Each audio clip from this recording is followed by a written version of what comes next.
안녕하십니까. 원주택동서점 안정환입니다. 오늘은 창업의 3가지 이유에 대해서 한번 알아보도록 하죠. 그게 첫 번째 이유가요, 연령별 이유, 두 번째는 시대적 이유, 세 번째는 기회적 이유가 되겠습니다.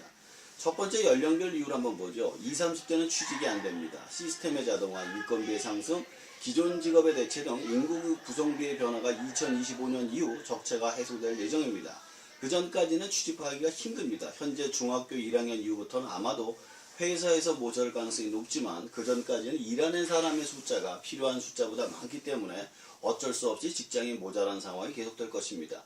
두 번째는 40, 50대는 명퇴, 기존의 산업 자체가 급격한 속도로 무너지고 있습니다. 조선, 철강, 자동차 등 대규모 2차 산업 자체가 무너지고 있는 상황.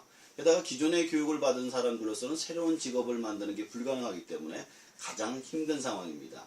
이 부분은 굳이 설명하지 않아도 기존의 오프라인 창업을 하는 사람들이 40, 50대인 점을 보면 당연한 결과라고 생각됩니다. 세 번째, 60대 이상은 퇴직 후 연금이 안정적이기 쉽지 않습니다. 대부분의 경우 직장에 있을 때 불안감에 잠깐 창업을 해서 퇴직금을 중산정산 받거나 주변의 가족이 사고를 나서 중간정산을 받은 경우가 많습니다. 그래서 연금 자체가 안정적이 못한 경우가 많고요. 자식들이 좋은 직장을 가지지 못한 경우가 많습니다. 게다가 가장 큰 문제는 100세 시대에서 30년이라고 40년 놀아야 되는데 이것도 할 짓이 못 되죠. 어쨌든 창업을 할 가능성이 굉장히 높습니다. 두 번째로 시대적 이유로 첫 번째 4차 산업혁명 시대, 사물인터넷, 빅데이터, 인공지능 등 새로운 기술이 등장하는 시대이기 때문입니다. 기술의 발달로 기존의 산업군의 종말과 새로운 산업군의 시작을 만들어냅니다. 예를 들어 전화기가 발명됐을 때 제일 처음 만들어진 직업은 전화교환수였습니다. 그러나 기술이 발전해서 전화번호가 발명되자마자 전화교환수는 사라졌죠. 대신에 전화번호 상담사가 등장합니다. 그리고 현재는 그것조차도 대부분 인터넷에서 검색하죠. 이처럼 기술의 발달은 시대의 직업의 대량 교체가 발생하는 것입니다.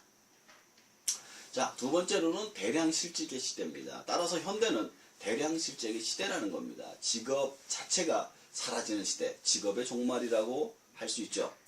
예를 들면 19세기 마차 산업이 무너지고 나서 20세기 자동차 산업이 들어설 수 있었던 것처럼 20세기 자동차 산업이 무너져야만 21세기 무인차 산업이 들어설 수 있는 겁니다.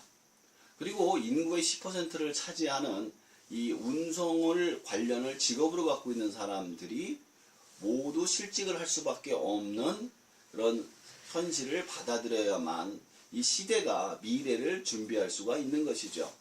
다른 모든 직업들도 아마 이렇게 대체가 될 것으로 예상되고 있습니다. 그리고 세 번째, 실직만 되느냐? 아닙니다.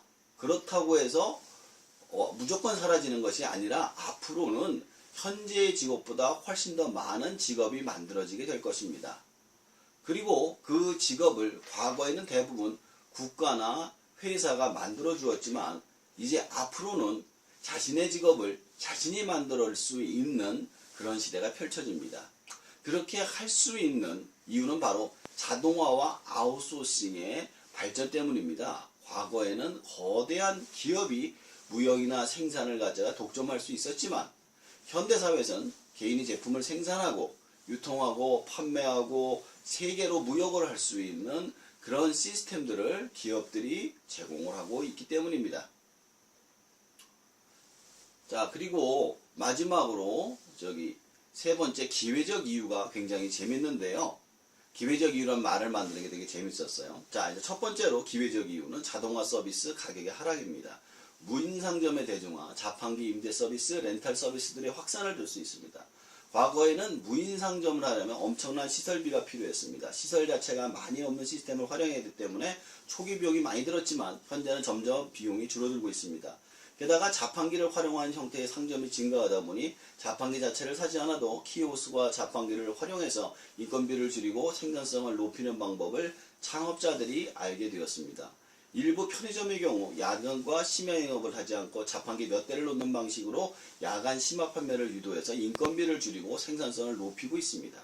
자, 두 번째로 아웃소싱 서비스의 대중화입니다. 과거에는 물건을 판매하려면 가게를 세를 얻어서 제품을 구입을 해서 만들어서 손님들에게 광고를 하고 판매를 해야만 했습니다. 수출이나 수입도 상상을 못했지만 현재는 제품을 주문이 들어오면 내가 원하는 창고에 맡겨놓았다가 자동으로 판매를 하고 반품도 받아서 한꺼번에 오면 생산지로 다시 수출하는 형태까지 발전했습니다. 즉 직원이 없어도 대규모 수출 수입 고객 관리가 가능한 형태까지 발전했습니다. 문제는 이러한 교육을 받을 수 있는 시스템에 있음에도 불구하고 전파가 안 돼서 잘 모르시는 분들이 많다는 점입니다. 세 번째, 국가 기업의 창업에 대한 투자 대중화가 되겠습니다. 워낙에 많은 직업이 한꺼번에 사라지다 보니 국가적으로 회사적으로 창업에 미래를 거는 투자가 대중화되고 있습니다. 현재 많은 창업 프로그램들이 6개월간 120시간 이수하게 되면 최대 3천만 원까지 창업 지원금을 지원해주고 있습니다. 그리고 만 39세 미만은 청년 창업, 49세 미만은 기술 창업, 60세 이상은 시니어 창업, 여성은 여성 창업, 폐업하신 분들은 재창업 지원으로 이름이 나오고 있습니다. 특히 K벤처 혹은 창업넷으로 들어가시면 자신에게 맞는 창업 프로그램과 지원 정책을 확인이 가능하시니 확인하시고 지원을 하시면 되겠습니다. 창업의 이유를 간단하게 정리를 해보겠습니다. 현재는 4차 산업혁명이 진행 중인 상황이라서 대규모 실직과 창업이 발생하는 시대입니다. 따라서 기존의 직업을 지키려는 노력보다는 새 시대의 트렌드에 맞게 자동화 시스템과 아웃소싱 국가의 지원책을 활용해서 새로운 창업을 하는 방식이 자신을 위해서나 국가와 사회를 위해서 훨씬 더 도움이 된다는 것으로 예상이 됩니다. 단지 지금 자신이 갖고 있는 직업적 사고를 조금 바꿀 수 있는 지혜가 필요할 것이고 앞으로 이러한 창업의 방식을 쉽게 하는 방법에 대해서도 올리도록 하겠습니다. 감사합니다.